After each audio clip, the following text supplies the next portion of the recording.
Hey guys, இன்னைக்கு ஒரு சின்ன மினி vlog பார்க்கலாமா? இது வந்து சாட்டர்டே எடுத்த vlog தான். நேற்று போட்ட vlogோட கண்டினியூஷன் தான். வெஜ் பிரியாணிக்கு வந்து கூட வந்து பன்னீர் டிக்கா தான் வச்சு சாப்பிட்ருந்தோம். ஸோ நான் இதுக்கு வந்து ஒரு ஸ்பூன் சில்லி பவுடர், கொஞ்சமாக உப்பு, அரை ஸ்பூன் கரம் மசாலா, ஜீரகத்தூள் இது எல்லாத்தையும் சேர்த்து நல்லா மிக்ஸ் பண்ணி விட்டுக்கிட்டேன். நீங்கள் வேறு ஏதாச்சும் மசாலாஸ் வேணும்னாலும் ஆட் பண்ணிக்கலாம். ஸோ நான் வந்து ஒரு 200 கிராம் பன்னீரை வந்து ஆஃபாக எடுத்து அது 3 ஸ்லைஸாக கட் பண்ணி அதை நல்லா 4 பக்கமும் வந்து மசாலா தடவி மேரினேட் பண்ணிவிட்டேன். உங்களுக்கு எவ்வளோ நேரம் மேரினேட் பண்ணுமோ அவ்வளோ நேரம் நீங்கள் மேரினேட் பண்ணிக்கலாம்.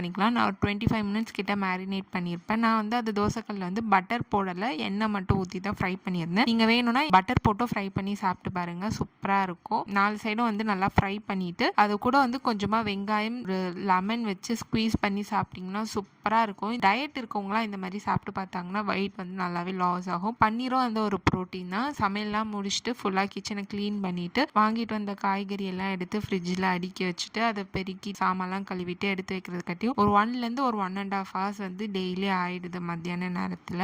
ஸோ உங்களோட ரொட்டீன் எப்படி போகுது? நீங்களும் எப்படி தானே என்னன்றதை கீழே கமெண்ட் பண்ணிட்டு போங்க. இந்த மாதிரி வீடியோஸ்க்கு நம்ம சேனலை மறக்காமல் லைக் பண்ணி ஷேர் பண்ணி சப்ஸ்கிரைப் பண்ணிட்டு போங்க. அடுத்த வீடியோவில் சந்திக்கலாம். பாய்.